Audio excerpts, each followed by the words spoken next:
Hey guys, it's Ted Bogert back with the TED Show. I am here to talk about the world of music with Rafael Cavero. I'll have to practice saying that correctly. And the man who goes by only one name, Boris. So welcome to the show, gentlemen. I'm so excited to have you on the show. I'm thrilled with what you're doing and what you're planning on doing. I know all about Boris, but I don't know as much about Rafael, so we're going to learn about Rafael too. So let's start with him, Boris. Let's start with Rafael so he can tell us a little bit about him, little origin story. Apparently, you may or may not have some musical talent. I'm not sure. And we'll, I'm totally sure. We'll go from there. Welcome. Thank you, Ted. Thank you very much for your invitation. It's a pleasure to meet with you this afternoon. Yes, please, as you were. Tell us a little bit about you. Tell us a little bit about you. Okay. Well, I'm an Italian-Peruvian tenor, you know. My Italian side for my family, I was born and raised in my country in Peru, you know. But when I was young, maybe with 15 years old, I started to get very curious about the opera world, you know, because I grew up listening operas, and my house was a house of culture, that I said, you know, because my mom is a painter. She loved to declaim poetry also. My father was as a singer, but not professional, amateur singer, beautiful voice. So I grew up listening operas, classic music, Latin American romantic music. So I'm starting to cultivate very earlier this kind of passion for music. So when I was 18, I decided to study vocal technique, private lessons, you know, but I think it's the best. You need to research the best teacher to your voice, of course, you know? Yes. At the ending, I earned a scholarship here in the United States at the Columbus State University with the Woodrow Foundation. I was 2.5 years over there. And after that, I moved to Peru, Italy. You know, in Milan, I was 3 years in Milan study. And my last 15 years, I was in Munich, Germany, you know, doing my career at the same time, study a little bit. Always you need to train your voice, always, every day and every night, believe me. So, yeah, I sang a lot, Ted. I sang 12 opera roles. I did more than 400 concerts live, you know, with orchestra. I worked with the München Sinfonica. I work with the Rheinische Philharmonie, Reiz and Pfalz Philharmonie, Baku Orchestra. I mean, I did a lot. Thanks God. Boris, he's the real deal. Not only that, you know, listen, he speaks German fluently. Rafael, sprechen wir ein bisschen Deutsch? Ja, natürlich, wir können sprechen Deutsch ein bisschen. Ted, sprichst du Deutsch, oder nicht? Nein. That's all I Nein. And the other thing is, hablemos un poquito de español para que la gente pueda entender. Claro que sí, vamos a hablar en español para que la gente nos entienda. Sé que hay una comunidad latina muy grande acá en Orlando. Aquí está. Margarita, Corona. Margarita. When I first met him, you know, I was just like, oh my God, he speaks German perfectly. And he loved the fact that I spoke Spanish. He gave an Italian, don't forget. But going in, Rafael knows I don't like classical music and I hate opera. I love it. How did that happen? Of all the things for you not to like in the arts world, that's what you choose, or that's what you don't like? And so when he came to me and he said, listen, they just gave me a radio show. I need a co-host. I'm like the wrong person, but I said, let's do it. So the gimmick of the show is that Rafael every week introduces me to music and opera, trying to teach. I am the Jerry Lewis to his Dean Martin. Oh my God, I love this concept. Oh my gosh. Rafael learned very quickly that working with me is dangerous because, you know, the show is from Spain, literally in Spain, and the bus. So doing commercials, Rafael comes to me and said, Boris, the boss is not happy. We cannot speak English. And I was like, okay, screw that. And so when we come back from break, it's like, today, we're speaking all English. And It's turned into a sensation. We're one of their highest rated shows, and we've only done this in 7 episodes. Because what we're doing is we're speaking English and Spanish. For example, Maxine will be our host, our guest tonight, and we want you to come on, by the way. We want you I'd to be honored. Please. And so what we'll do is I speak English with Maxine, Rafael translates. And so instead of just having one audience, we have 2 audiences. I love it. I love it. I love it.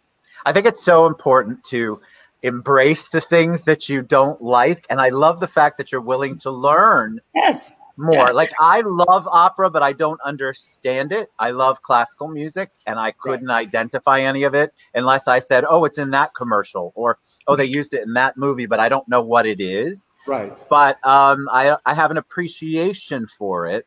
But I love the fact that you're willing to go in, Rafael, and you educate, and for Boris to listen. And shoot a lot of questions. Oh, yeah. Very hard questions. The guests are scared of me, and they have come to Rafael and said, can you please make sure Boris doesn't go for my throat? And so whenever Rafael tells me that, I definitely go for their throat. We had a poet on. The first thing I said is, hi, I'm Boris. I hate poetry. I love it. That's fantastic. Oh, my God. I mean, and of So course, so you guys just got together, and that was sort of the impetus of how you developed this show.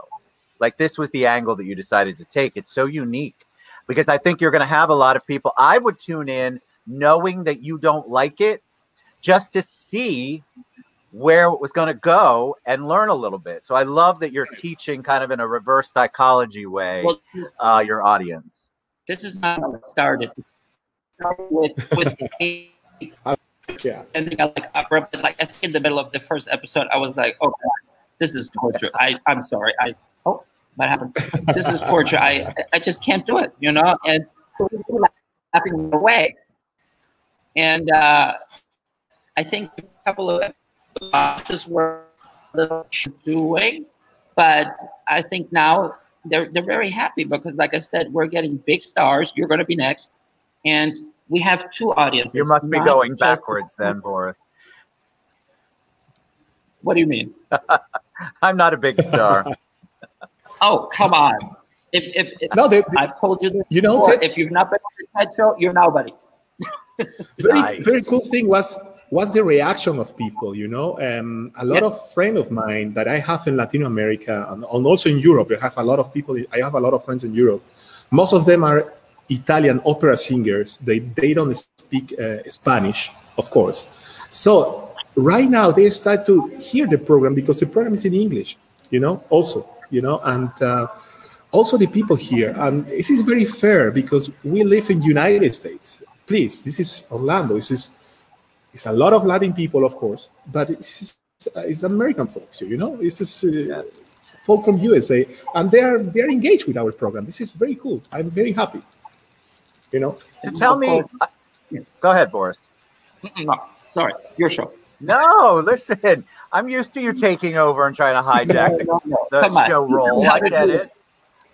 Listen, when you and I have our show, you better be fighting for your moments because I'll be right there. I'm just going to dress in a different outfit every time, and we'll see. All right, so I have to ask you about opera because I think a lot of people they're intimidated by it, Rafael. I think people, because it's mostly sung in a different language, they're afraid they won't understand it or they'll look stupid if they don't understand it. Now, what do you say to people? How can people educate themselves so that they can attend an opera, go to a performance, and actually not leaving there feeling stupid? What can they do beforehand? What's something a beginner can look at? Listen, first of all, if you have the curiosity to start to listen opera and other styles, do it. I mean, I know it's a wall right now in opera world, you know. This concept that all people said, I know this is a very high class music. I don't know, I'm a little skeptic, I'm a little scared. Don't do it, don't do that. I mean, music is music, and you don't need to understand the music. You need to feel the music. This is very important, you know. And you have right now a lot of tools in internet. If you don't know about the opera, you can research opera. This is very easy, you know. You Google, I mean, for example, Traviata, and you have all the history about Traviata, what's going on, you know, who's the composer, who's the guy who wrote all the text. You have everything, you know, and also the music is so nice, so beautiful. Not all operas, of course. You have a lot of styles that it's a little bit heavy, you know, Yes. at the beginning. But step by step, you start to get in the opera world. You start to appreciate every kind of different type of opera that you have: dramatic opera, comic opera, verismo opera, lyric opera. There's a lot of modern opera also that I don't like it personally, you know, because it's too that's much. interesting. Why not? Yes, because it's too much. It's too much. You must understand, modern operas start to appear in the 1940s, 1950s, you know, and doesn't have too much relation, the music, with that you are singing. Not all of them, but most of them are very strident music. I don't like it personally. Can I tell you what I've learned? Can I tell you what I've learned? Yes, Boris, please. Boris, one name, tell us. Are about hookers, sex, bad relationships, orgies.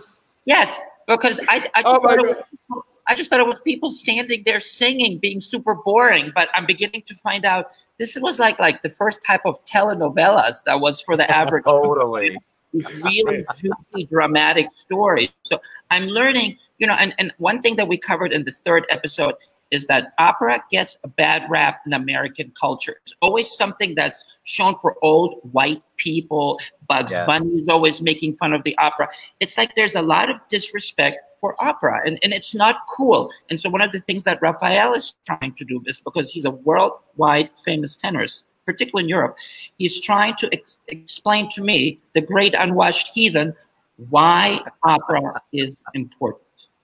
You haven't convinced me yet, but you know, you still have a couple more shows. You step by step start to get in. You step by step you start to get into the opera world. Yeah. I think it's interesting you brought up Bugs Bunny, because I was going to say that too. I think anybody my age will remember Bugs Bunny and opera. There's a very famous, funny episode. Exactly. Or if you're a little younger, Pretty Woman had that scene that was very amazing. I think people, if you're of any age like that, you remember one of those two things. And so, but that's usually your only exposure to opera. It's not something that people venture out, again, because of the intimidation. And I love that you're trying to bring it to an audience to educate them and teach them and give them some pointers. Yes, it's got hookers and people die and people have diseases, and I mean there's some insanity in there. Yes. I would think that anybody who watches a modern Snapped episode on TV or one of those crazy, what's that? Or The Sopranos. The Sopranos, yes. Exactly like that. Exactly. It's just it's storytelling in a way that people aren't used to. Yes. You know, another thing I've learned is that operas are now being presented naked on stage. They're urinating on stage. I mean, it's true, right, Rafael? Oh my God, I saw one Wagner production in Nationaltheater Munich, where I think was not Lohengrin. I think was Lohengrin, and all the women were naked on the stage. I mean the ballet dancers. In a corner of the stage was a bunch of guys making pee on the stage. You know, what for me was too much, because I mean, you know why? Wagner is another chapter in the opera world. You have all the composers, Mozart, Donizetti, all the big composers, you know. But Wagner is Wagner. That's why it was crazy, totally insane, you know, about the music, about the creation, about these gods from, I don't know, these Nordic gods, you know, like Odin, all that stuff, you know. For me, was too much. Somebody peeing in the corner is probably a little too much. Oh no, it's okay. That's I have a question though. Let me ask you, Rafael. If somebody said, "All right, I like this," what's the first opera? Give an example of one that maybe they can research or look at on YouTube. That might be a good intro for someone who has no opera experience other than Bugs Bunny. Opera that I love, and I always recommend it, is Elisir d'Amore. Will be Liebestrank in Deutsch. In English will be Elisir d'Amore. It's a love elixir, something like that. You know, it's from Donizetti. Yeah. Yeah. It's a beautiful opera. It's so funny. It's so funny because it's about a young guy. The name is Nemorino. He's an alphabet. I mean, he doesn't know how to write or read, you know. He's in love with the most beautiful and the smartest girl from the town, you know. At the end, he become rich, you know. He get an heritage for his uncle that he died, have a lot of money. But he across a lot of situations, so funny, trying to impress this girl, you know. And the idea is, drinking some elixir, you know, he's going to be so popular and so beautiful and so elegant, you know. And I mean, the guy who tried to sell this elixir was a guy who was he was a joke, and he also sell wine. That's it, you know, wine. He was selling wine for all the folk, all the people. It was just a very funny opera. Elixir d'Amore is the name from Donizetti. So we'll have to have you guys, when you share the show, put that opera name in there, and then I'll copy and paste it. And you know, just for because me, I think people need a starting point. Yes.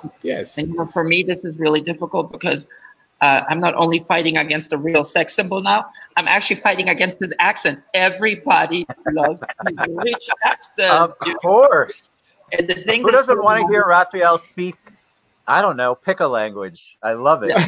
What I love about Rafael is he's down to earth and humble, because the type of relationship we have on the radio, I could only have with you, Ted, because you and I, the reason we're going to have a great show is because we're going to go at it and we can make each other laugh. And that's what Rafael and I do. You know, yes. I don't think anybody has ever talked to Rafael the way I talk to Rafael. And I think that's why the show works, because people tune in to see what it is that he's going to teach me and how I react. Because if I don't like it, I'm going to tell you, I don't like it. I'm going to say something. I was dubbing a lot to do my program in English because, of course, my accent is very Latin and my English is not perfect. But Boris said, come on, who cares? I mean, you can express yourself enough and very good. And I say, okay, I will try, you know, and so far so good. It's going well, you know, and I'm so happy. Thank you, Boris. Thank you. Well, I mean, yeah, it's hard to beat that accent. I understand. It's, you know, what's your favorite role to sing? My favorite role until right now was Alfredo from La Traviata. So that's one I know. Ask him to sing. Ask him to sing. Oh, yes. Sing us a bar or two, Rafael. Okay. Part of the aria, yeah?